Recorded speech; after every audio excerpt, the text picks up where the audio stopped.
All right, what's up, everybody? As always, bear in mind from the jump here that I am on a hotspot.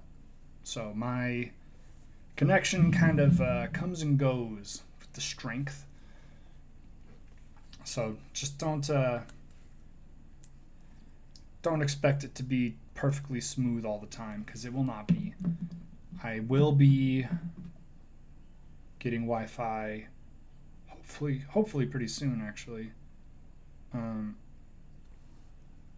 I'm going to get on the rolls at a union tomorrow, maybe on Wednesday,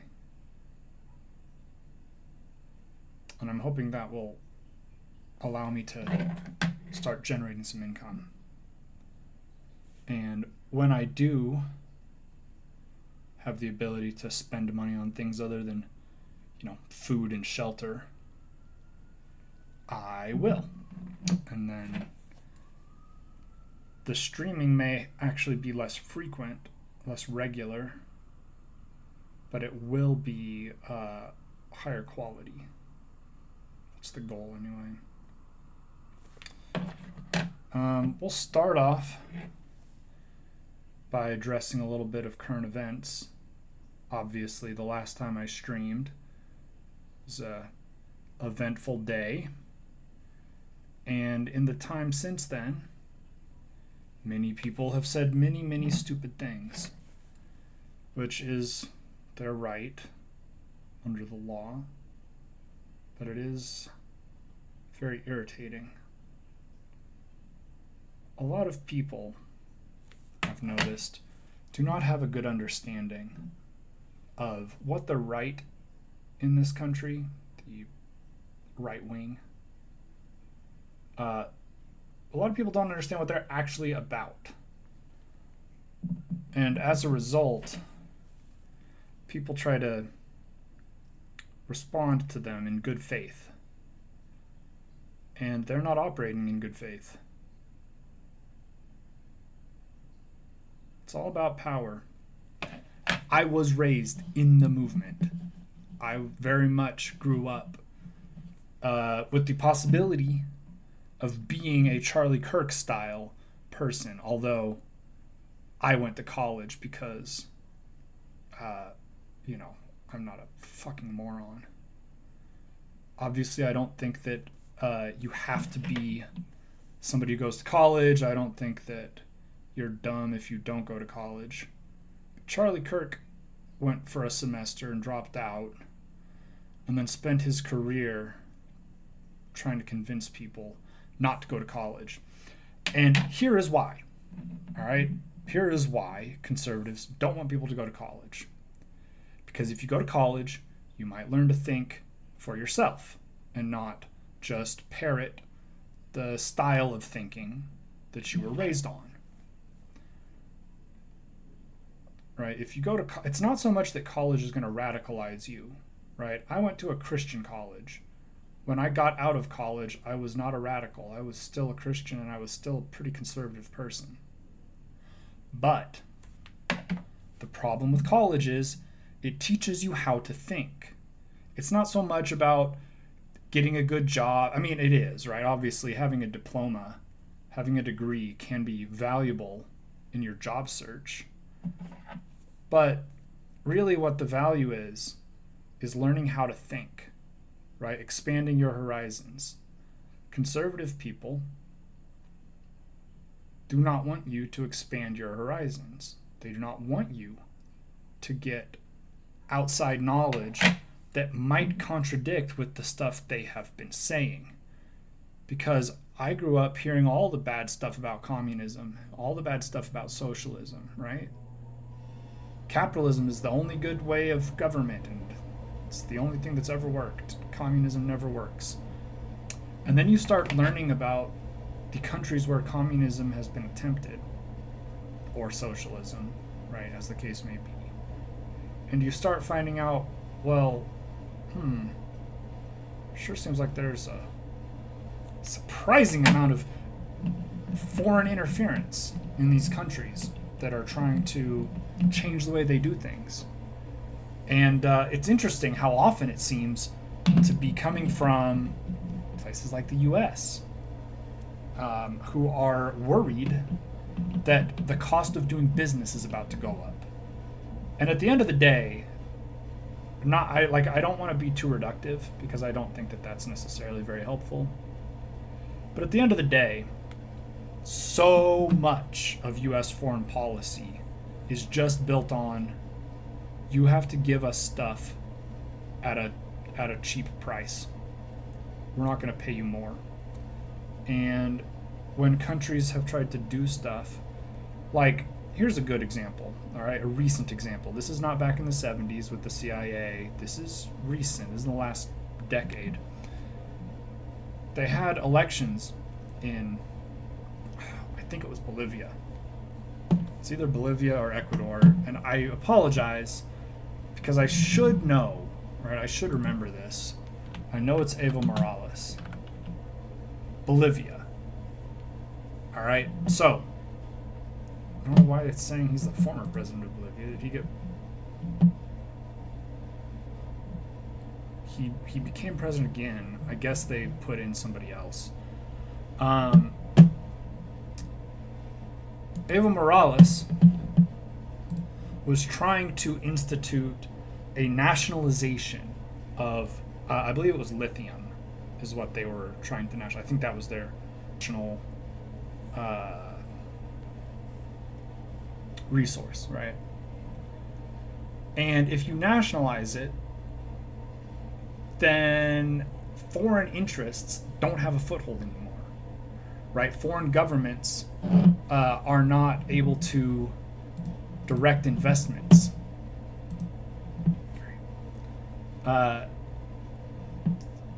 And there are a lot of U.S. companies or companies that trade with the U.S. that are interested in lithium. So what he was doing basically was saying, we're not going to allow ourselves to be exploited by foreigners. If we're going to sell our lithium, we are going to profit from it, not foreign companies, people of Bolivia. That's very reasonable. In my opinion, that makes a lot of sense. You say, these are the national resources, and we are going to make money on them. If we're going to exploit the resources that we have in our country, then we're going to get paid, okay? Not these multinational corporations that have set up mining interests in our company, in our country. No, no, no. Now we will get that money. We will still sell you the resources. We'll still sell them. You know, we don't need to keep them here. We don't have the bandwidth to use them. So we're happy to sell the resources, but now that money is coming to Bolivia, and it's not going to Shell or, you know, I don't know what companies were operating. I just know this was a serious push, a serious plan to nationalize these natural resources. And the U.S. backed a coup against him in 2019. He won the election, and then they declared that there were this might sound familiar to any Americans. They declared that there were irregularities with the voting. And then they deposed him militarily, and he had to flee the country. There were no voting irregularities, but it was backed up by the Association of American States, or the Organization of American States, which is known to be funded by the CIA.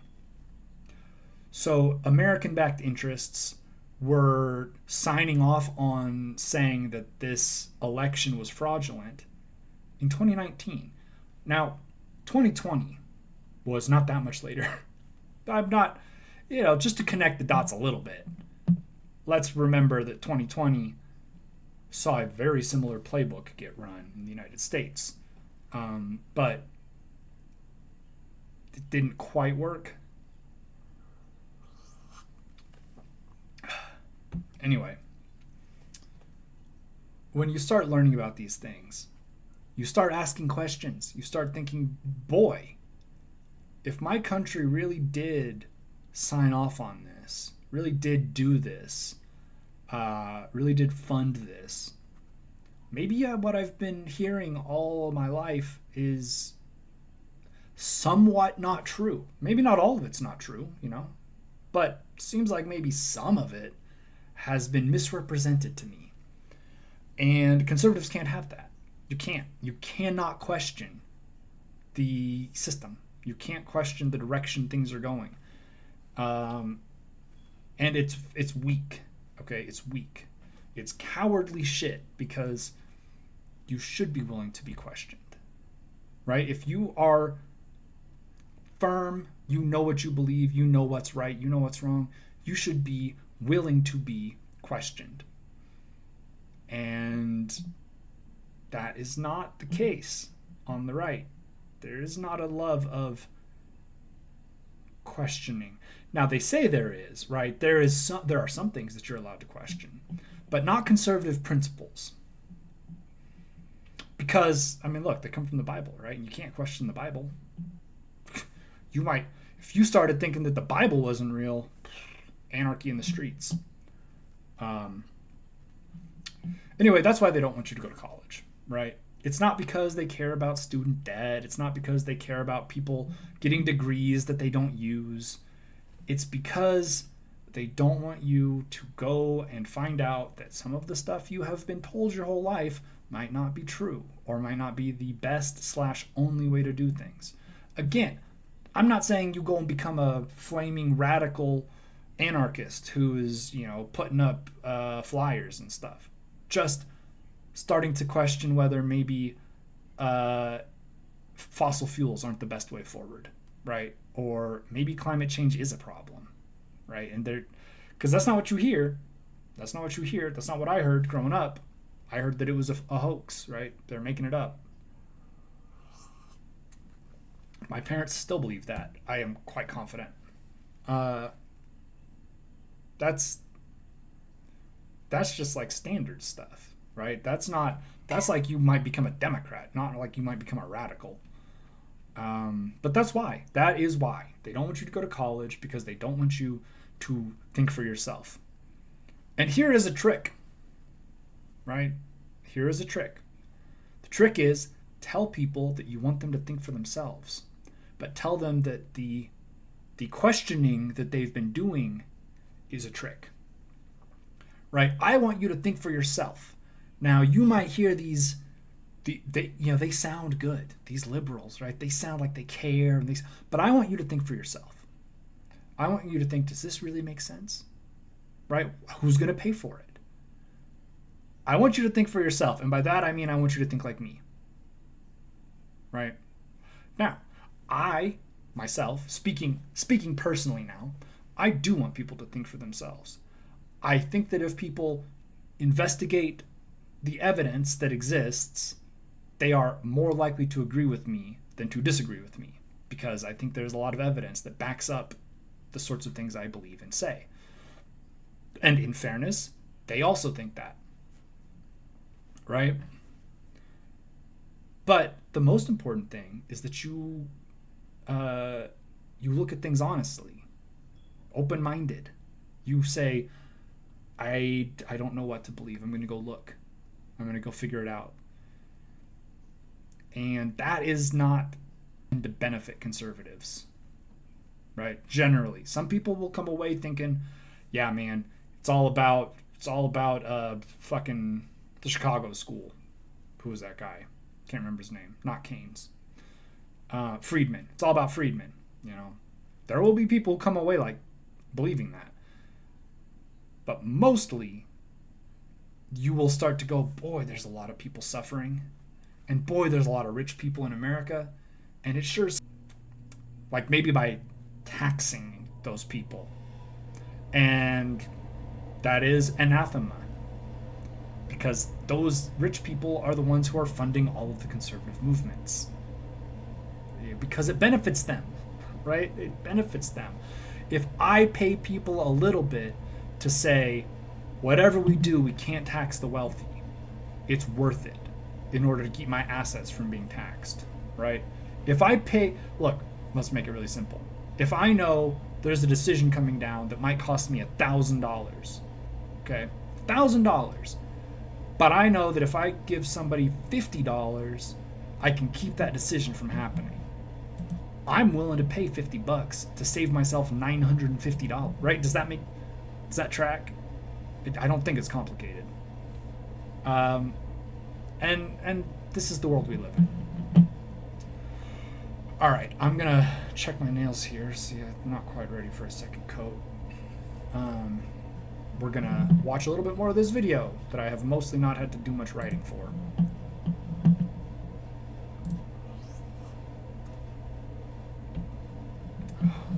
This goddamn piece of shit pig.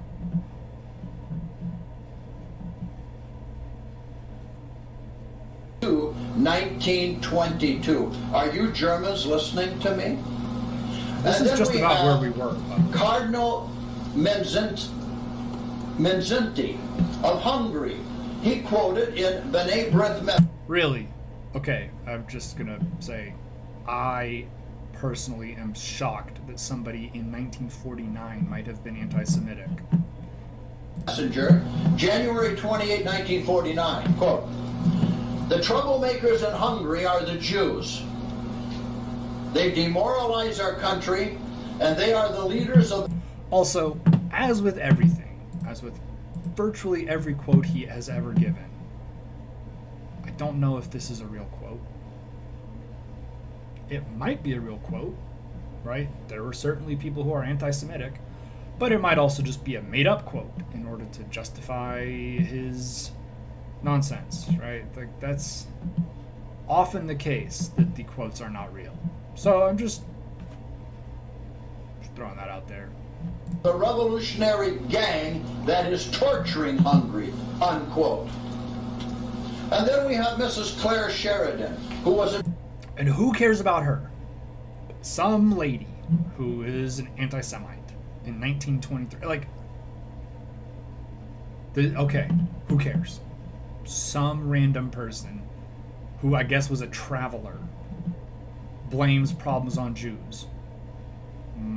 That is not... It's not educative. traveler, a lecturer in the New York World. She said thus of December 15, 1923, quote, "The communists are Jews, and Russia is being entirely administered by them. They are in every government office, bureau, and newspaper. They are driving out the Russians, the white Russians, and are responsible for the so-called anti-Jew feeling, which is increasing." And what did Bismarck of Germany say? I'm coming back to you Germans now, because you have what? Other than Sweden, you have been raped, your women raped, killed, murdered, macheted to death, bombs exploding, blowing people up, all this different mayhem going on by the invaders in your nation. And I'm just going to take a brief moment here to say, Jewish people have also experienced this. In the U.S. in the 80s, people who listened to the hymn were killing Jewish people in the U.S. So, again, I have no sympathy. Now you got to listen to me. Listen to what Bismarck of Germany, the great leader, okay, had to say. Quote, "I fear the Jewish banks, with their craftiness and torturous tricks, will entirely control the exuberant riches of America and use it to systematically corrupt modern civilization. The Jews will not hesitate to plunge the whole of the white Christendom into wars and chaos, that the earth should become their inheritance." So you see, your great leaders of Germany knew, but you don't have any. Okay. So, the country that did the Holocaust, their leaders knew that the Jews were the problem. I mean, okay, like, they did the Holocaust. I'm not at all surprised that the sentiment against Jewish people in Germany was pretty negative, because they did the Holocaust. The Germans did it, right? So, what does this prove? Hey, you know that group that did a genocide against Jewish people? They didn't like Jewish people. boy, you are blowing my mind here. I don't know how to cope with all this knowledge that I'm being given. Great leaders in Germany anymore. You got that vile Jew bitch Merkel and the Jew under her over in Germany now, and all these other Jews controlling your television and your news who won't even report the mayhem that's going on in Germany. They support the invaders who are raping your women and killing your children, It's quite the destroying claim. your infrastructure. And what did Rabbi Reichhorn have to say? What Quote. did Rabbi Reichhorn have to say? Was he real? You know, is this real? Is this quote real? Again, as I try to point out regularly, just because something is attributed to somebody doesn't mean that the quote is real or that the person it's attributed to is real or said it. It doesn't mean they did not, right? It's possible. There are people who believe horrible things everywhere in the world, and it is what it is. Okay, so it's possible that one person did say this, but that's not compelling to me as proof of a grand conspiracy. You understand? Wars are the Jews' harvest, for with them we wipe out the white Christians and get. Also, again, I'm not going to speak to the veracity of this specific quote, but Jewish people had very, very good reasons to not like Christians, because Christians had spent, 1,500 years persecuting and killing them, driving them out of their homes and seizing their property because they were Jewish. And so, okay, much like I would not, like, look, if I went to, if I went to Ghana or Nigeria or Lesotho or somewhere, it is possible that I would get treated poorly because I'm white. I don't know enough about the climate of those countries to speak strongly on that, but it is possible, right? There are people out there who don't like white people because of their whiteness. And that sucks, right? That sucks for me because I try to be an open-minded, thoughtful, considerate, non-racist person, right? But if your experience with white people historically has been negative, like hugely negative, you can be forgiven for assuming that all white people are the same.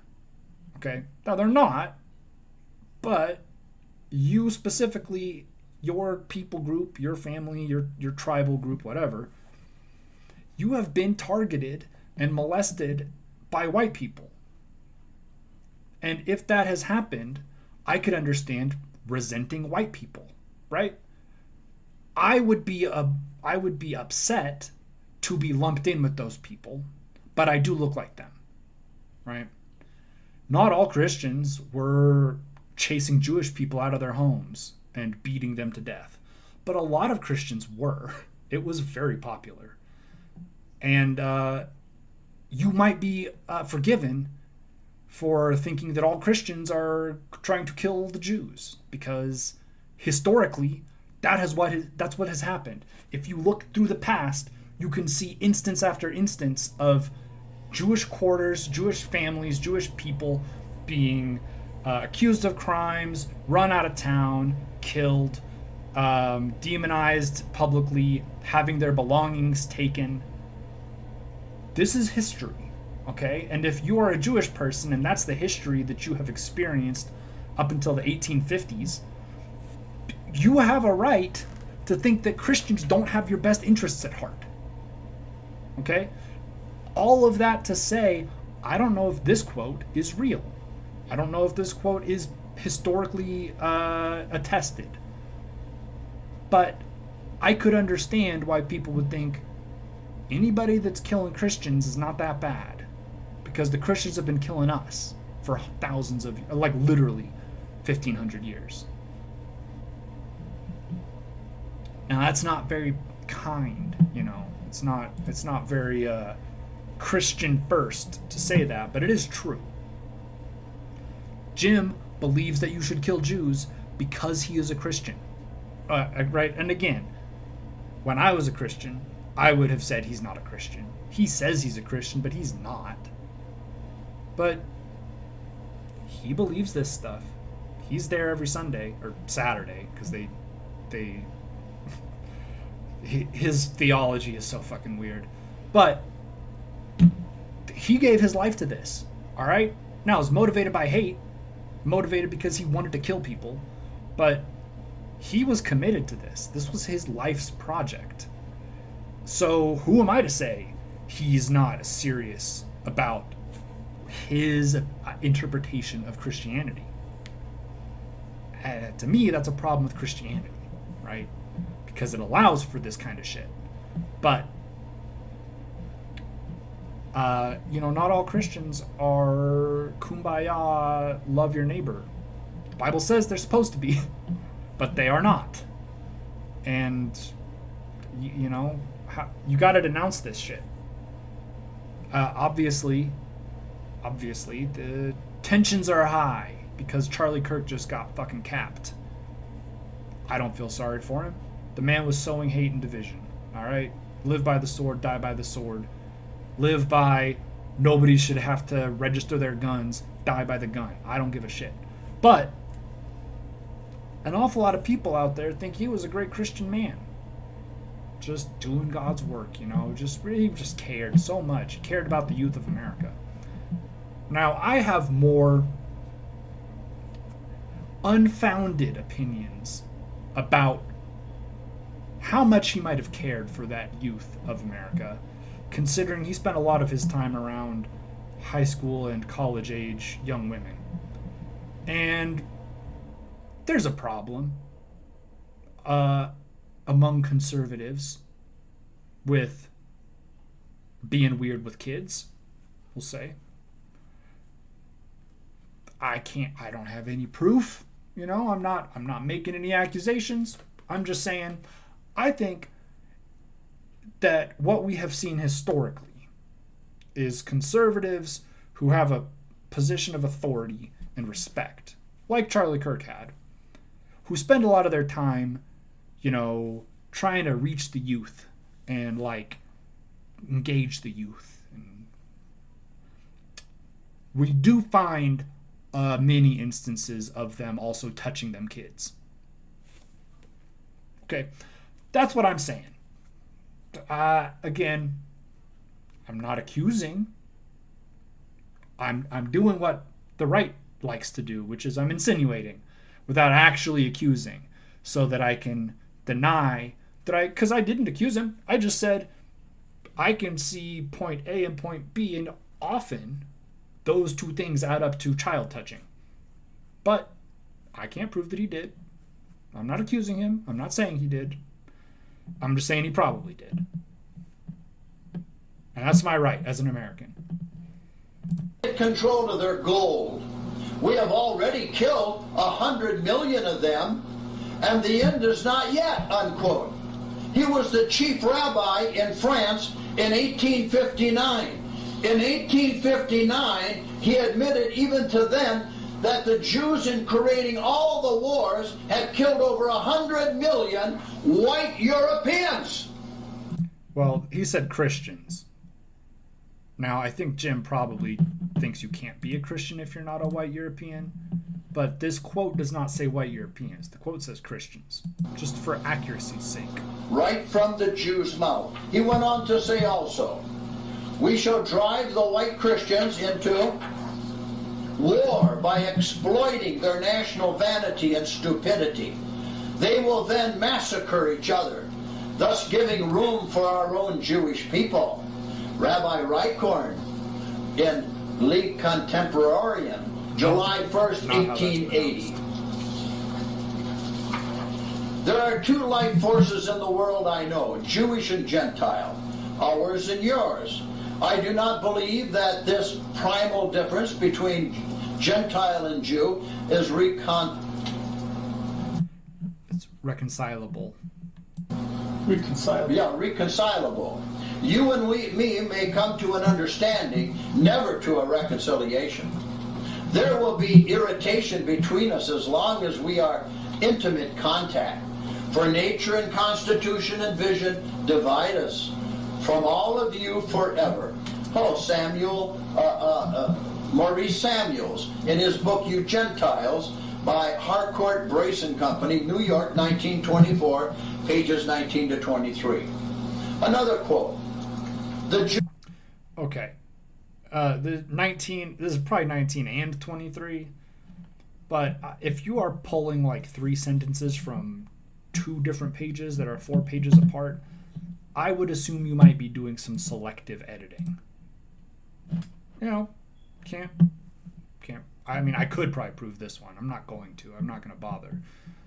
But it feels very much like stringing together a quote by editing out a lot of words that were in the quote so that it says what you want it to say.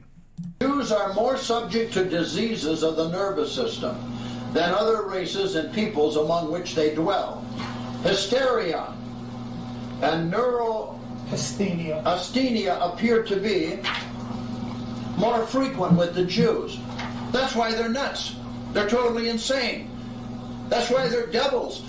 And Jim, of course, is well adjusted. That's why the Christ, Yahweh the Christ, YHVH, called them devils in John 8:44, said they weren't even of God in John 8:47. I've talked about this before many, many times, ad nauseum, but that passage, which is in John, was not a blanket statement. It was directed at a group of people. Right? It was directed at the political leadership of the time. Jesus was Jewish. Now, I don't really know how they get around that, white supremacists, but like Mary was Jewish. Joseph was Jewish. Now, Joseph isn't his real dad, of course, but God said that the Jews were his chosen people. So Jesus was the Son of God, so he was Jewish, so he was circumcised and he taught in the temple and all that stuff. I don't really know how you get around that. Some physicians of large experience among the Jews have even gone so far as to state that most of them are asthenic or paranoid and historical crazy. This comes right from the Jewish Encyclopedia, Volume 9 of 1905, page 225. Another quote. Anti-Semitism is so instinctive that it may quite simply be called one of the primary... I mean, if you're an anti-Semite, you certainly agree with this quote. ...instincts of mankind. One of the important instincts by which the race, the white race, helps to preserve itself against total destruction. I cannot emphasize the matter too strongly. Anti-Semitism is not, as Jews have tried to make the world believe, an act of prejudice. It is a deeply hidden instinct with which every man is born. He remains unconscious of it. Also, this feels a lot like projection, because I'm not saying that I am the king of the woke, the most open-minded person that has ever lived. But I did not grow up thinking badly of Jewish people, right? Like, I've heard a lot of stuff about how Jews are bad, and yet it has not convinced me that they are correct. So this feels like somebody saying everybody feels this way because I feel this way. All other instincts of self-preservation until someone happens to awaken it. Just as when something flies in the direction of your eyes, the eyelids close instantly and of their own accord. So swiftly and surely is the instinct of anti-Semitism awakened in a man. There is not a single instance when the Jews have not fully deserved the bitter fury of their persecutors. Samuel Roth in the Jews, Again, I just like not to harp on this, but I'm gonna harp on it. Anybody can find quotes that agree with them, right? Anybody can find people who are saying bad stuff about the people they don't like. That is not complicated or difficult to do. I could find out about white people, I could find it about black people, I could find it about Asian people, I could find it about Hindus, Muslims, Buddhists, Christians, Jainists, Baha'i people. Like, if you want to find people who are saying that the people you disagree with are bad, you can find those quotes, but that doesn't mean that they are right. Just because somebody has said something that you agree with doesn't mean that both of you are correct. It just means that you agree with what somebody else said. It's really frustrating because it's like, proof. See, proof. This person said Jews are bad and I agree with him, so therefore they are. That's not how it works. It's just not how it works. Jews Must Live, 1934, page 64. So anti-Semitism is nothing but a key word that the press has gotten into, the educational system, as a demeaning thing about Jews. And here a Jew says everything they say about it is true, but if we call them anti-Semitic, then they succumb down and we put them in an embarrassing state where they shut their mouth. Jews are devils in shoe leather. Well, that's pretty direct.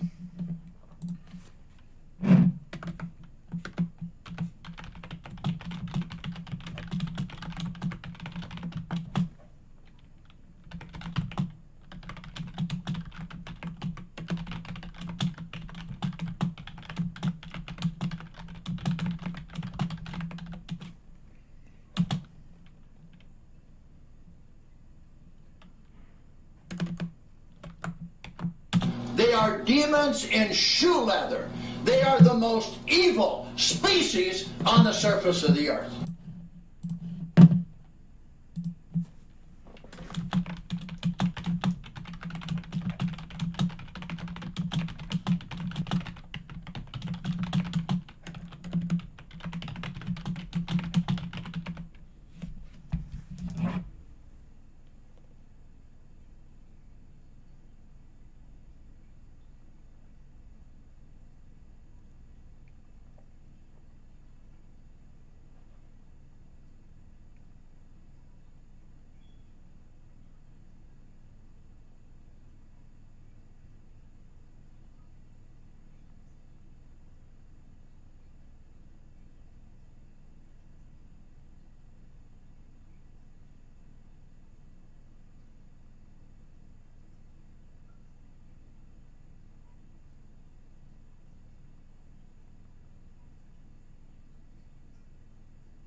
They are the Christ killers, the Christ murderers, the Historically not true. Christ torturers of the world. They say, well, the Jews are hunting down the German Nazis, even 90-year-old people and everything, because of the big lie of the Holocaust. The Holocaust is what it is, okay? Mm-hmm. Obviously, we all knew that Jim doesn't believe in the Holocaust, but it's nice of him to confirm it. Here's a question. If you, for example, knew a person who in their 20s and 30s and 40s maybe had been like a high-level political operative, maybe a military in the government, and part of their job was sending people to camps to be killed. Just because they're old, does that mean that they shouldn't be punished for doing that? Is there a statute of limitations, right? Oh well, he's old, so the evil things they did don't count anymore.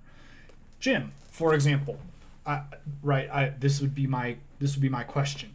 If you knew, for example, that somebody had molested dozens of children, dozens, okay, but it was like 50 years ago, but they were touching kids every day, all right, and now they're old and they never got punished, but now they're old and they got caught.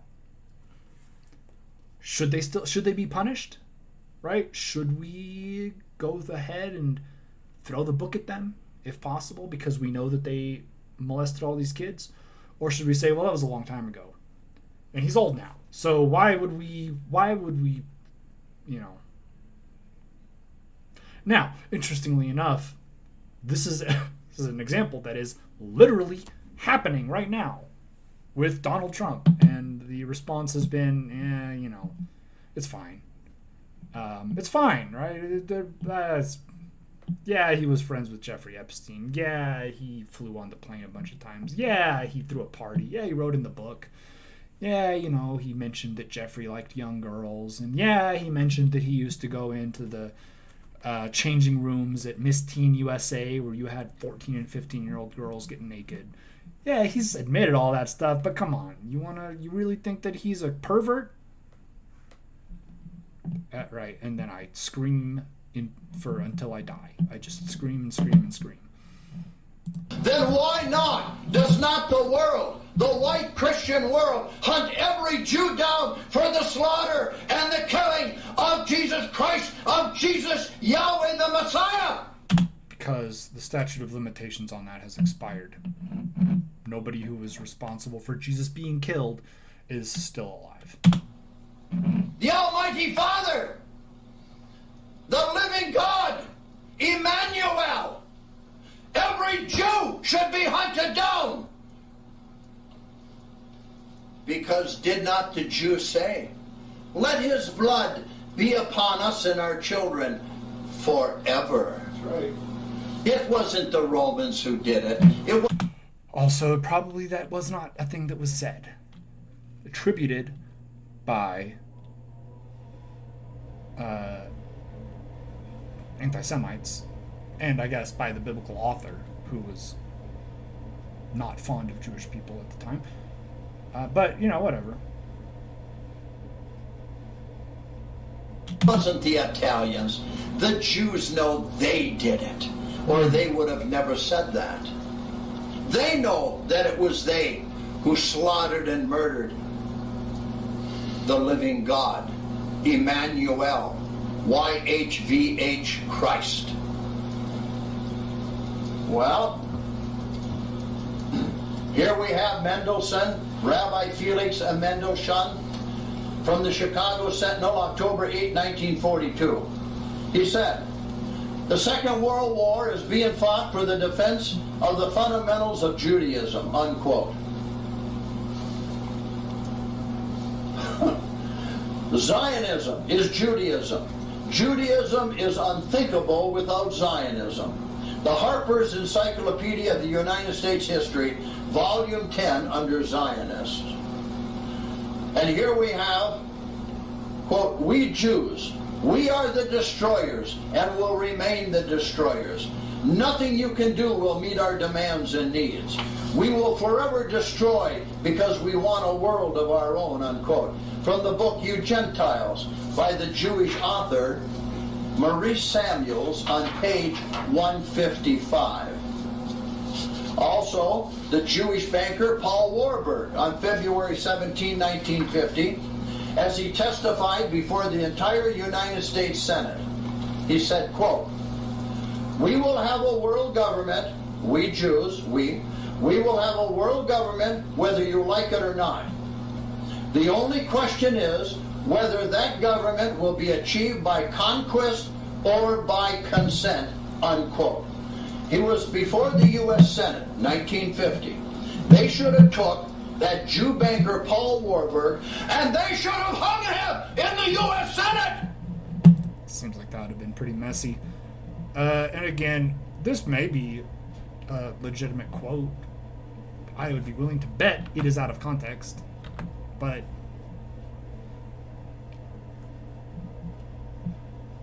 again, who cares?